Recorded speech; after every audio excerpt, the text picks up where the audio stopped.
Hello दोस्तों, आप सभी का हमारे यूट्यूब चैनल में हार्दिक स्वागत, वंदन, अभिनंदन है। काफ़ी समय हो गया मैं आपके लिए वीडियो लेकर नहीं आ पाया हूं, क्योंकि मैं एक आपकी तरह प्रतिभागी हूं। परीक्षाओं का मैं अपनी तैयारी में लगा हुआ था। जैसे ही मुझे समय मिलता है मैं आपके लिए कोई ना कोई वीडियो लेकर आता हूं। आज मुझे समय मिला तो मैंने विचार किया कि आपके लिए कोई वीडियो लेकर आई जाए। तो जो आज मैं वीडियो लेकर आया हूँ आपके लिए, वो MPPSC के एग्ज़ाम पैटर्न को लेकर आया कि जो MPPSC है उसकी तैयारी किस प्रकार से की जाए, उसके जो पेपर हैं कितने पेपर होते हैं उसमें, उसके पेपर में जो GS 1 2 3 4 उनमें कौन से सब्जेक्ट्स होते हैं, प्रीलिम्स का क्या सिलेबस हो सकता है, प्रीलिम्स कितने नंबर का हो सकता है, मेंस कितने नंबर का होता है, CSET कैसा आता है, इन सब बातों पर आज हम गहन चर्चा करेंगे और इस वीडियो के माध्यम से आपको बताने का प्रयास करेंगे।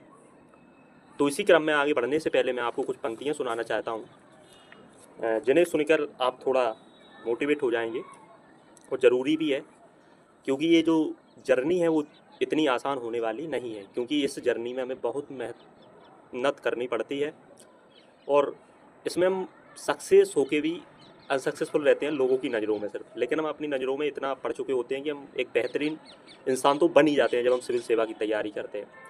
तो अपना वीडियो शुरू करने से पहले मैं आपको कुछ पंक्तियाँ सुनाना चाहूँगा, आपको अंदर से मजबूत करने के लिए। मन के जीते जीत है, मन के हारे हार, हार गए जो बिन लड़े उन पर है धिक्कार, उन पर है धिक्कार है। तू भोर का पहला तारा है, परिवर्तन का एक नारा है, ये अंधकार कुछ पल का है, फिर सब कुछ तुम्हारा है।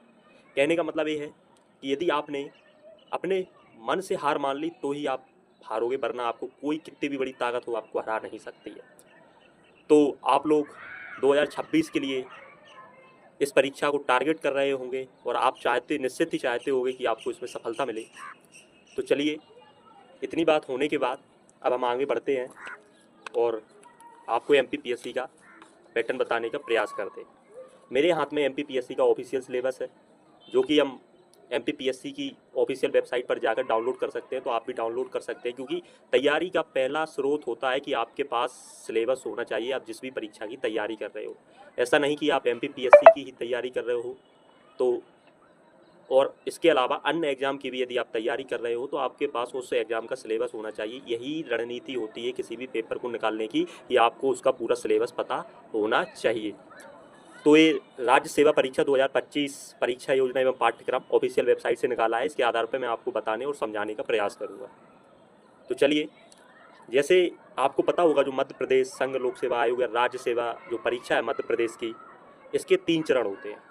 प्रथम चरण होता है आपका प्रारंभिक परीक्षा, द्वितीय चरण होता है आपका राज्य सेवा मुख्य परीक्षा, जिसे हम बोलते हैं मेंस, और तृतीय जब अंतिम स्वरूप में आपका इंटरव्यू होता है। यदि आप यहाँ सक्सेस रहते हो, आपको निश्चित यहाँ सफलता मिलती है, तो एक आप प्रशासनिक बेहतरीन पद पर अपनी सेवाएं देंगे।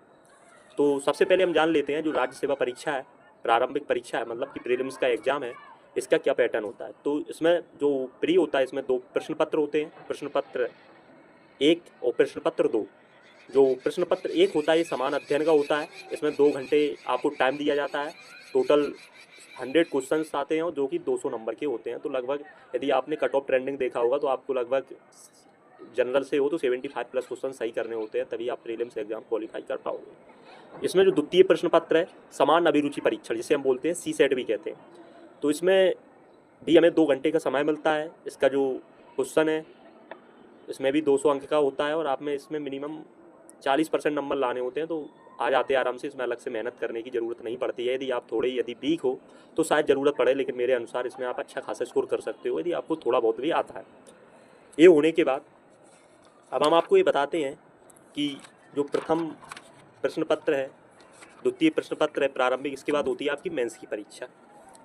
तो जो मेंस की परीक्षा है, इसका एग्जाम पैटर्न समझ लेते हैं। इसका जो परीक्षा पैटर्न क्या है, उसके बाद हम सिलेबस पे चर्चा करेंगे।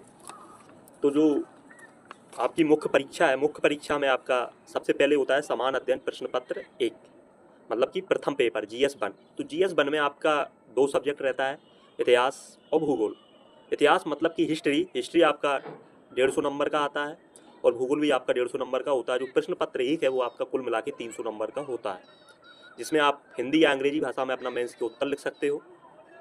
ठीक है, और इसके बाद अब आइए प्रश्न पत्र 2 पे। तो प्रश्न पत्र 2 में GS2 में आपके जो सब्जेक्ट्स हैं वो है राजनीति विज्ञान और समाजशास्त्र। राजनीति विज्ञान भी आपका 150 नंबर का होता है और समाजशास्त्र भी आपका 150 नंबर का। मतलब कि इनने क्या किया नए पाठ्यक्रम में कि सब्जेक्टों को 2 भाग में डिवाइड कर दिया।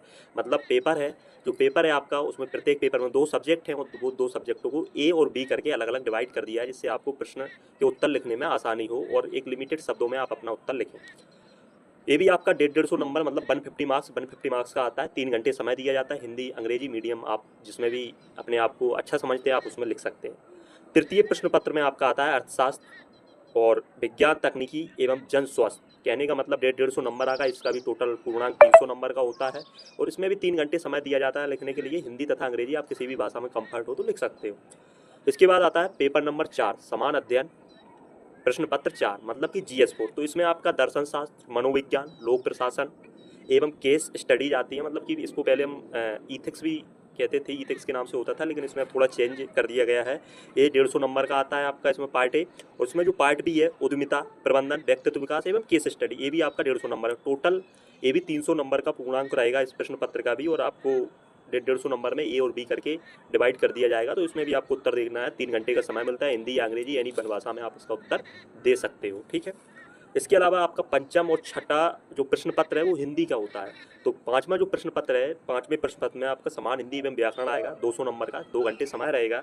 और जो छठवां प्रश्न पत्र है उसमें आपको हिंदी निबंध दिया जाएगा और उसमें भी आपको 100 नंबर का रहेगा और इसमें आपको 2.5 घंटे समय दिया जाएगा लिखने के लिए।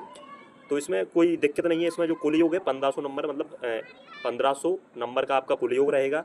और इसमें इंटरव्यू जब ये आप क्वालिफाई कर लोगे तो आपके अंतिम स्टेज आएगी इंटरव्यू मतलब ये साक्षात्कार। तो साक्षात्कार आपका 185 नंबर का होता है। टोटल 1685 नंबर की इसके हिसाब में से आपकी मेरिट बनेगी। आप जितने भी अंक अर्जित करोगे उस हिसाब से आपको पोस्ट मिलेगी। ठीक है। और इसमें हम आगे एक चीज़ और कर लेते हैं कि इसमें आपको एक चीज़ और बताने का प्रयास करेंगे कि इसमें जो प्रश्न पत्रों का जो तरीका है वो बदल गया है, उसे हम अगली वीडियो में कवर करेंगे। यदि आपको कोई क्वेरी है, आपका कोई प्रश्न है तो प्लीज़ कमेंट कीजिएगा। मैं आपकी हर संभव मदद करने का प्रयास करूंगा और आपको गाइड करने का भी प्रयास करूंगा। Thank you so much. यदि आपको हमारा वीडियो अच्छा लगा हो तो कृपया करके वीडियो को लाइक कीजिए एंड शेयर कीजिए और इस वीडियो को दूर दूर तक पहुंचाने का प्रयास कीजिए और जिससे इससे उन लोगों की मदद हो सके जो MPPSC की शुरुआत करना चाहते हैं। और इसी सीरीज़ में मैं कोशिश करूंगा कि अगली वीडियो सिलेबस के ऊपर लेके आऊँ कि सिलेबस को कैसे डिवाइड करना है, कैसे तोड़ना है, कौन कौन सी बुक्स से पढ़ना है, किस सब्जेक्ट को कहाँ से हम कवर कर सकते हैं, कौन सा यूट्यूब चैनल हमें फॉलो करना चाहिए, क्या हमें करना चाहिए, क्या नहीं करना चाहिए, इन सब बातों पर हम चर्चा करेंगे। Thank you so much. धन्यवाद। मैं आप सभी का आभार व्यक्त करता हूँ कि आपने मेरा वीडियो देखने का प्रयास किया। आपका बहुत बहुत धन्यवाद। Thank you.